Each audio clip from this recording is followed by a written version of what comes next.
E aí, meus amigos? Boa não? Aparentemente, Dilma estava sentindo que precisava perder uns quilinhos porque ele subiu na bicicleta e pedalou. Horrível essa. E é assim, nesse início de abril, 4 meses após o início desse desgoverno, que tem como único feito a inauguração de um letreiro, que vos trago, não o primeiro escândalo, porque já tivemos muitos, né, dona ministra do Turismo? Seu Juscelino, beijo pra você. Pode ser até que eu falo do senhor, porque é muita treta de qualidade, viu, seu Juscelino? E eu aprecio a vossa contribuição. Vamos ver. Mas aqui, o que eu realmente quero falar é do furo da Folha. Porque sim, a Folha deu o furo. O governo alterou dado de última hora para cortar artificialmente gastos com INSS. E aí eles colocam a frase pano na mão ensopado de óleo de peroba. Cof, cof. Fazenda e Planejamento dizem que mudança seguiu orientação da Junta de Execução Orçamentária. Sim, já começou o... Mãe, a culpa foi dele. Pedalada fiscal é o potencial crime que temos aqui denunciado pela Folha. De mãe de todos os memes. Então, aqui hoje eu tô saudando a mandioca.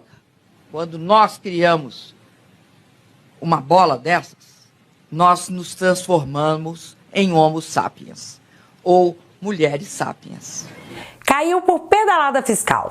E o pior, você não sabe. O que o Dilma supostamente fez foi ainda pior do que fez a mãe sapiens. Nesse vídeo eu vou explicar de uma forma que você vai entender o que é uma bendita pedalada fiscal, o que fez Dilma, e eu acho que outras coisinhas mais que eu vou lembrando e vou falando, tipo do Flávio Dinho, Fujão, que meteu o pé da Comissão de Segurança Pública. Sério, ele levantou e foi embora. Mas também eu vou provar pra vocês que o Dilma ama pobres, e é por isso que ele ostenta com dinheiro dos pobres. Essa é de revirar o estômago e fazer lulista fingir dor de barriga e rumo ao único troninho que o socialista raiz haverá de ter na vida. E eu já vou finalizar essa introdução com uma única pergunta. E aí, chuchu? Já tá no aquecimento?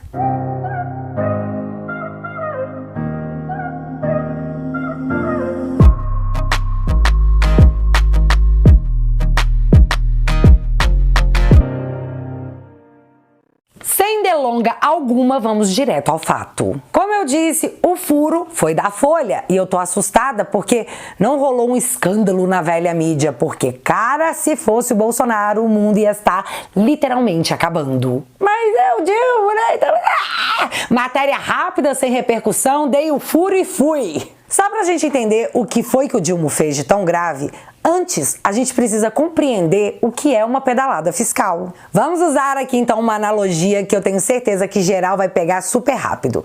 Presta atenção porque é importante. Você, marido, tá sentado com sua patroa, sua esposa. Então vocês estão decidindo o orçamento da casa. Vamos então imaginar aqui que vocês possuem, sei lá, R$200 de orçamento total. Então vocês começam a nomear as despesas. R$50 para água, R$50 para luz, R$50 para comida e R$50 para o aluguel.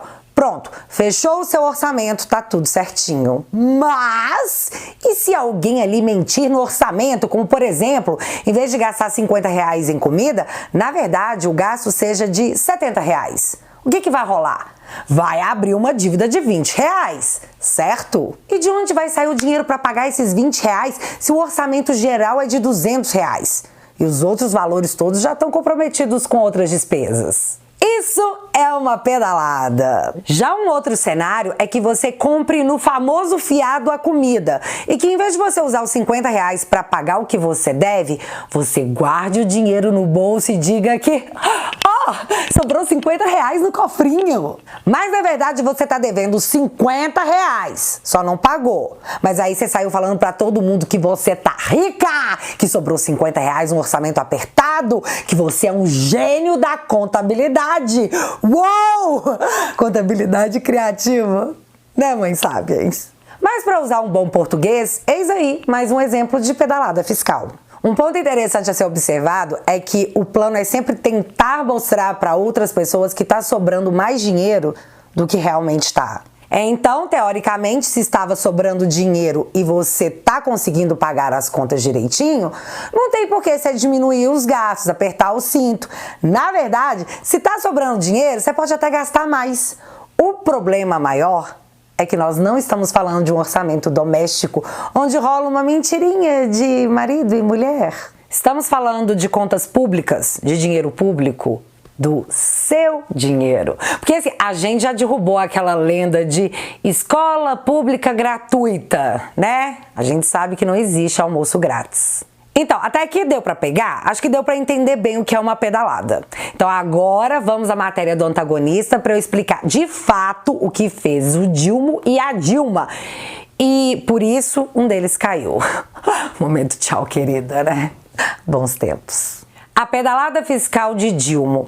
O governo federal alterou de forma artificial a previsão de gastos com INSS em 2023 para tentar encobrir um rombo de 7 bilhões e 700 milhões de reais até o final do ano.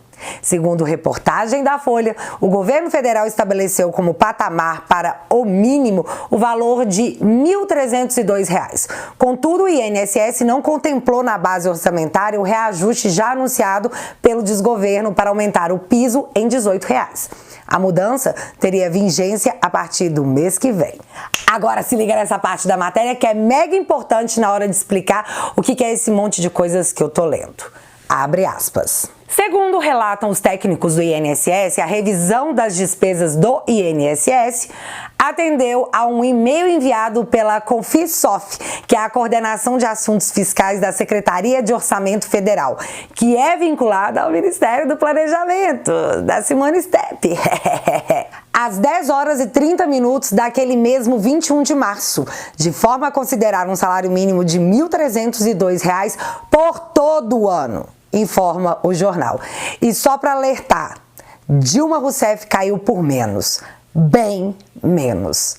Fecha aspas. Vamos entender o que diz essa matéria cabulosa? Uma secretaria orçamentária vinculada ao Ministério do Planejamento enviou um e-mail no dia 21 de março para os técnicos do INSS, pedindo que eles levantassem a revisão de despesas do setor. Porém, considerando o salário mínimo no valor de R$ 1.302. 21 de março grava essa data. Só que, segundo o G1, e a gente sabe que o G1 não mente nunca, nunquinha nessa vida, matéria do dia 26 de fevereiro, Dilma confirma salário mínimo de R$ 1.320 a partir de maio e aumento da isenção de imposto de renda para R$ 2.640. O Dilma confirmou os dados em entrevista à CNN. Aí fica a pergunta que deve ser feita: se em 16 de fevereiro o Dilma confirmou que a partir de maio o salário mínimo seria de R$ 1.320, por que raios em 21 de março, mais de um mês após o anúncio, o secretário de Assuntos Orçamentários pediu ao INSS que entregasse a revisão de despesas considerando R$ 1.302? Isso aí faz algum sentido? Porque pra mim não faz sentido nenhum. Só que tem mais, olha que coisa mais curiosa. No dia 22 de março, um dia após pedir a revisão de despesas sem considerar o aumento do salário mínimo, o desgoverno divulgou um documento dizendo que... Gente, vocês não acreditam? A gente conseguiu diminuir o déficit fiscal. Nós é bravão mesmo, hein? Em minha livre adaptação. Mas para não ser acusada de fake news, vamos ver a matéria da Globo. Desgoverno melhora estimativa e prevê déficit de 107,6 bilhões em 2023. E aí, o primeiro trecho da matéria diz o seguinte... Abre aspas. Os ministérios do Planejamento e da Fazenda anunciaram nesta quarta-feira, dia 22, que a estimativa do déficit primário de 2023 é de 107 bilhões. Fecha aspas. Ministério do Planejamento, que tem a secretaria que pediu a revisão, considerando o salário mínimo, sem os R$ 18 para poder comprar a abóbora de reajuste. Um dia após o e-mail para o INSS. Só que ainda fica mais interessante no finalzinho da matéria, porque ela tem as aspas do secretário de Orçamento Federal, o seu Paulo Bijos. Vamos lá? De acordo com documentos divulgados hoje, que era dia 22 de março, há espaço no teto de gastos e não será preciso contingenciar recursos nesse momento. No que tange ao teto de gastos, não tem excesso, pelo contrário, há espaço em relação a esse limite de 13,6 bilhões, afirmou o secretário de Orçamento Federal, Paulo Bijos. Fecha aspas. Ou seja, Contingenciar, cortar gastos, que nada, tá sobrando dinheiro, galera, tem 13 bilhões sobrando. E se a gente quiser, a gente pode gastar demais. A gente pode criar 17 ministérios de boa. Podemos, inclusive, gastar 107 mil reais de dinheiro público para comprar um sofá e uma cama pro pai dos pobres renovar o palácio. Porque agora ele não é mais um pobre coitado. Eu, na verdade, sou um sem casa, um sem palácio. Agora ele tem palácio, com uma cama de 42 mil e um sofá de 65 mil. E tudo bem, porque tá sobrando 13 bilhões. Só que se a gente voltar na matéria dessa terça-feira do Furo da Folha, lá no finalzinho do Exposed, a matéria diz o seguinte, abre aspas. Um especialista em contas públicas que preferiu não ser identificado estima que a despesa com previdência deve ser de 13 bilhões maior que os 825,2 bilhões calculados pelo governo para o ano. Fecha aspas. Olha que coincidência! Justamente os 13 bilhões que o secretário de Orçamento Federal disse ao G1 que estava sobrando. E eu tô o quê? Menina, eu tô bege? Não. Porque então não tem dinheiro sobrando? É isso? Não dava então pra gastar 65 mil de dinheiro público num sofá? Porque na verdade a gente tinha era que cortar gastos em vez de pagar 42 mil numa cama pro pai dos pobres? Gente, eu tô chocadaça. Mas aí a gente se pergunta, né? Simone Stepp, foi pra isso que você fez o L, minha filha? Então, quem procura acha. E eu achei uma matéria do dia 23 de março, já que no dia 21 de março foi o e-mail pedindo pra galera rever isso aí, manter R$ 1.302 de mínimo. No dia 22, o desgoverno emitiu um documento falando que tem 13 bilhões sobrando, chupa mundo. E no dia 23 aparece Dona Stepp, sozinha na vida, sem lenço, sem documento. Simone Stepp estima rombo de 120 bilhões em 2023 e diz que o governo vai cortar gastos. Na quarta, que era dia 22, o Ministério do Planejamento divulgou um rombo menor, de 107 bilhões. Mas cifra não incluía reajuste do mínimo para 1.320 a partir de maio, diz ministra. Véi, a Simone Stepp desmentiu os dados oficiais do seu próprio ministério um dia depois do anúncio, ou seja, 2.0. Simone Stepp sabia que o documento divulgado pelo governo que diminuiu o déficit e dizia que não precisava cortar gastos porque estava sobrando 13 bilhões, estava errado. Que várzea. Mas o que eu quero saber é onde está o documento corrigido, dizendo que não tem dinheiro sobrando para o pai dos pobres gastar 65 mil de dinheiro público em cama e 42 mil também de dinheiro público no sofá. Cadê esse documento com anúncio de corte de despesas para se ter um equilíbrio fiscal que a Simone Tebet falou que ia ter? E aí, deputados e senadores da oposição? Vocês podiam dar uma levantada para ver se, após a própria ministra do Planejamento, dona Simone Stepp, que faz até o seu microfone de debate ficar triste. Aspecto, Soraya, a pandemia se arrastou porque não teve coordenação do governo federal. Não é porque ficamos em casa, é que se tivesse tido coordenação do governo federal... Sim, isso aconteceu e todo mundo viu. Se o documento foi corrigido e publicado corretamente, porque, meus amigos, se não foi, se o desgoverno continuou gastando um dinheiro que não tinha porque foi escondido de forma proposital, é crime de responsabilidade e pedalou sem emagrecer uma grama. Pelo contrário, engordou o cofrinho.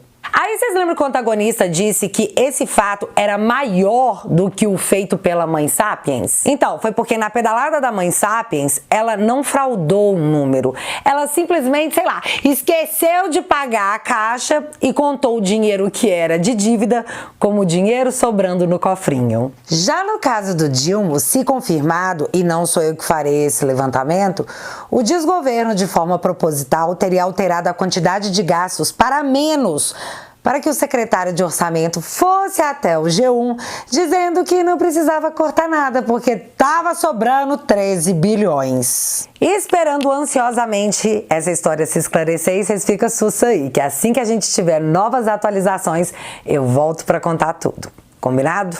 E na outra vertente dessa história temos um cara que aparentemente se tornou o herói da Globo.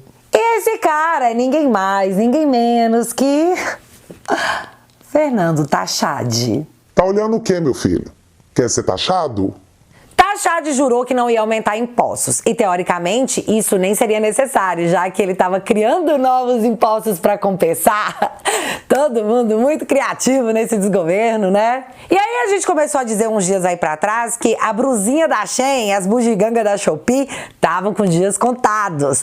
Nisso vieram as agências de checagem para dizer que a gente estava espalhando fake news, porque esse imposto sempre existiu. E assim, galera, todo dia apareciam vários posts novos da galera que fez o L, chorando lá no Twitter, dizendo que nunca haviam sido taxados nas brusinhas da Shopee e que agora o valor da taxa era maior, inclusive, do que do próprio produto. Vocês não estão entendendo, gente. Geral falando que Dilma enganou os pobres e que não iriam mais fazer o L porque pegaram ranço. Assim, eu avisei, mas foi legal também assistir a procissão dos arrependidos. Mas tá, antes de eu contar o que rolou de novo em terras de seu Tachad, eu preciso que você entenda que no calabouço fiscal dele, do Tachad, ele tá dizendo que não tem problema nenhum a gente aumentar os gastos, porque ele sabe como resolver essa situação, porque o cara é um gênio, né? Ele fez 3 meses de aula de economia, colou do coleguinha e tudo mais.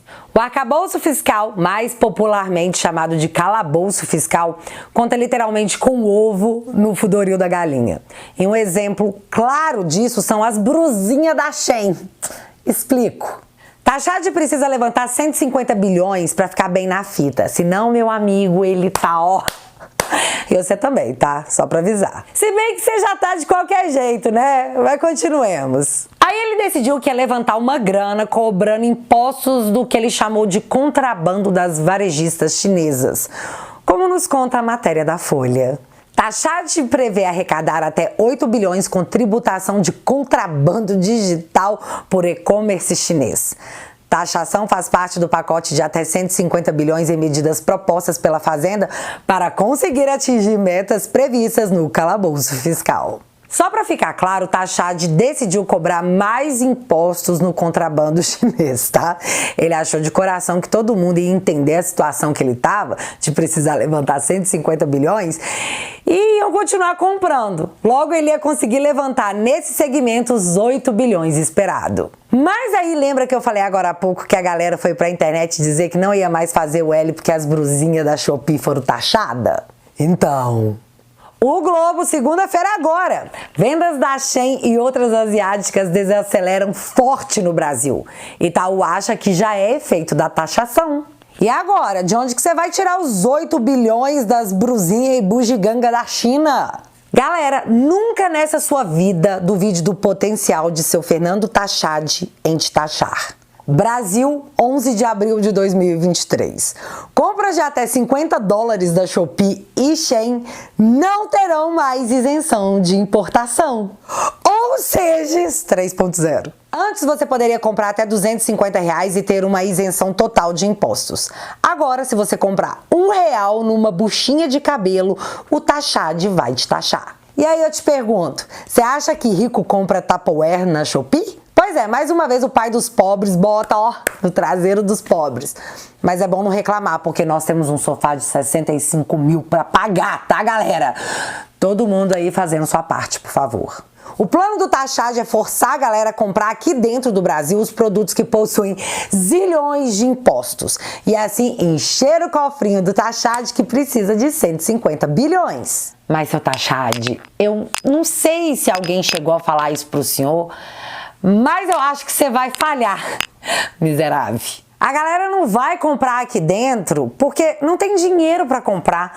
Senão seria mais prático ir na Renner comprar uma blusinha e sair de lá com ela na mesma hora do que esperar 45 dias para ela chegar. As pessoas simplesmente vão parar de consumir e o seu cofrinho não vai encher. Tô aqui falando aquela coisa que um amigo seu já deveria ter te falado, viu? Tô aqui só na amizade. Mas infelizmente o cenário é esse, Tachad vai acabar fazendo Shopee, Shein e várias outras saírem do Brasil.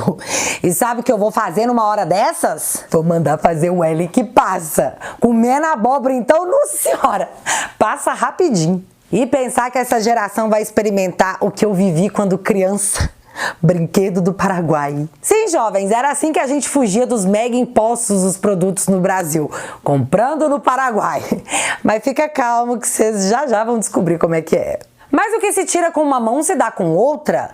Dilma vai correr com as brusinhas e os eletrônicos da China, mas em compensação fechou uma mega parceria com os amigos da China. País que empresário que critica o governo simplesmente desaparece. Coisa comum em democracias modernas, tá? Vocês ignoram aí minha pitada de maldade, mas é que eu ainda tô me adaptando. Foi-se os anéis, mas ficaram-se os dedos, né? Já que o desgoverno Dilma assinou o acordo com a imprensa estatal da China. E aqui eu vou ter que ler a matéria porque o moço que escreveu explicou direitinho. Abre aspas. O tratado prevê a troca e cooperação de conteúdos em prol do desenvolvimento econômico, social e sustentável dos dois países. Na China, a imprensa é controlada pelo Estado de forma integral. O acordo prevê que a cooperação possa ocorrer por 2 anos, automaticamente renovada por mais 2 anos. Um dos pontos centrais ainda é a produção de conteúdo audiovisual. Fecha aspas. Tá, fechamos um acordo para produção audiovisual com a China, país que tem a imprensa totalmente controlada pelo Partido Comunista Chinês. Cara, as coisas estão realmente a passos largos. E o jeito é ir treinando. Pastel de flango, né? Quello flango frito. Mas isso é pra chocar alguém? Bem, na verdade deveria. Mas num país que anuncia tranquilamente que PT fará monitoramento de redes de extrema direita e fica tudo bem, tipo, eu vou monitorar os meus adversários políticos, já que a direita, apenas direita, é o PSDB, partido que foi do Alckmin, futuro breve presidente, aliás. Então, não é um problema. O problema é quem não compra a ideia que o PSDB é a direita permitida. Logo, esteja monitorado. Tipo naqueles regimes ditatoriais, né, onde o governo persegue opositores. Temos também o MST abrindo live para anunciar a invasão pelo Brasil todo e tá tudo certo. Aliás, o MST invadiu o prédio do INCRA, prédio público. E você sabe o que aconteceu? Nada. Ninguém foi chamado de terrorista e levado em comboios de ônibus para ginásio para ser julgado em bloco. Atualmente também temos de forma aberta e explícita estatais fazendo campanha para o governo, como vemos aqui os Correios puxando campanhas digitais com o lema "O Brasil voltou", que o Dilma teve a pachorra de copiar do Temer. E é sério, eu não estava preparada para esse tamanho de cara de pau. Meter a mão no slogan do presidente Temer. Ô Dilma, que doideira. Se bem que agora o Dilma anunciou que fará lives semanais na internet, né? Exatamente como o presidente Bolsonaro fazia. É muita paixão reprimida, misturada com cara de pau, é claro. Tem aí um pouquinho das duas coisas. Enquanto isso vai acontecendo, o seu Juscelino, ministro do Dilma, aquele que usou orçamento secreto para asfaltar as ruas das suas fazendas, contratou um funcionário que atuava na fazenda, como funcionário, mas estava lotado na Câmara. Era um funcionário fantasma, pago com dinheiro público para cuidar das fazendas de Juscelino. E você sabe o que é pior? Na sua entrevista dada ao Estadão, o funcionário disse que acordava 4h30, 5 horas da manhã e só parava de trabalhar às 11 da noite. E não tem ninguém da esquerda chocado com o regime quase escravo desse cidadão pago com dinheiro público. Sobre isso, o Nicolas protocolou notícia crime para investigar o seu Juscelino por peculato. Vamos ver se o Dilma vai demitir o cara, né? Porque aí ele cria um problema com a União Brasil, que pode sair da base, que já é ridiculamente pequena, e mesmo entregando estatal, marco de saneamento, pode ser que dê ruim, né, seu Dilma? E tá complicado, né? Afinal, Bolsa tem piores 100 dias iniciais do governo desde Fernando Henrique Cardoso. E, meu amigo, a última vez que a situação tava ruim desse jeito, eu era criança. Mas pelo menos a gente pode dizer que o nosso meio ambiente está seguro, né? Como assim não? Desmatamento no primeiro trimestre bate recorde no Cerrado e tem segundo pior índice na Amazônia. Quê? Mas calma que o Globo já apareceu para tentar passar um pano dizendo que alta no desmatamento na Amazônia também é responsabilidade dos governos estaduais e que tende a piorar a partir de abril. Bicho. É quase inacreditável.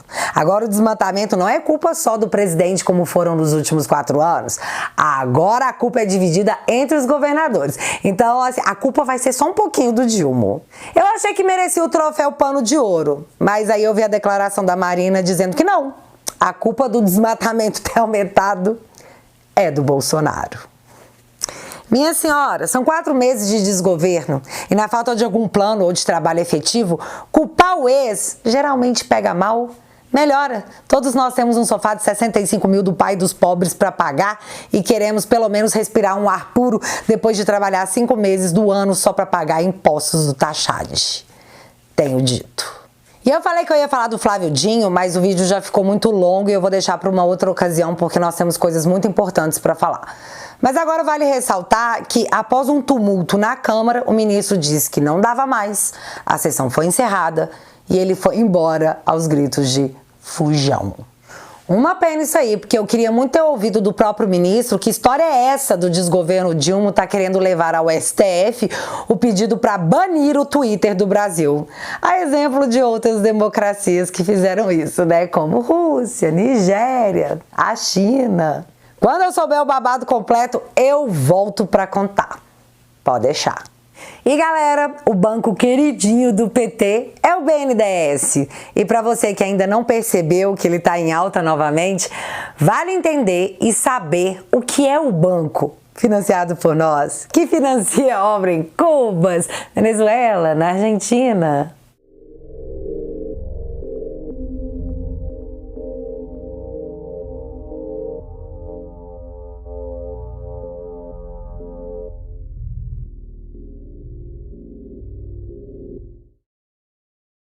Eu quero pegar um gancho com relação ao BNDES. Você sabe de onde vem o dinheiro do BNDES? Uma boa parte do dinheiro do BNDES vem do FAT, Fundo Amparo ao Trabalhador. O senhor sabe de onde vem o FAT? Uma taxinha recolhida do FGTS. De quem é o FGTS?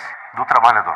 Vamos lá? BNDES, FAT, FGTS, trabalhador. E quando eu vejo esse dinheiro do BNDES indo para fora do nosso país, com tantas necessidades, com tantas carências, isso me irrita. Isso é uma coisa que não pode acontecer. Então, quando o senhor fala em desgoverno, eu tenho que concordar e me preocupar porque, de novo, pessoal, boa parte do recurso do BNDES vem de quem está hoje num torno, numa fresa, numa prensa, dando aula, vem lá do trabalhador, tio. E aí vai para Venezuela? Vai para Cuba? Vai para Argentina? Então, o BNDES nós temos que fazer com que ele fique no Brasil.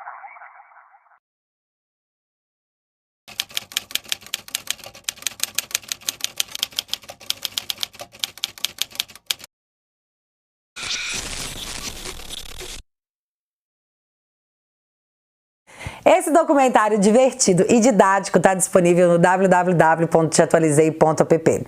E se você já faz parte da família, separa a pipoca para ir lá assistir. Se não, se quiser e puder, corre aqui no link que está fixado no primeiro comentário e entra para esse clã maravilhoso. Desde já fica aqui o meu muito obrigada. Mas agora eu quero saber de vocês. Teve pedalada? Se teve, vocês já estão prontos para saudar o chuchu? Me conta aqui nos comentários que eu quero saber. Se você ainda não é inscrito aqui no meu canal Censurado pela Democracia, meu amigo, se inscreve e deixa seu like, porque você já sabe, acontecendo alguma coisa de relevante ou irrelevante, a gente volta. Beijos, galera! Fui!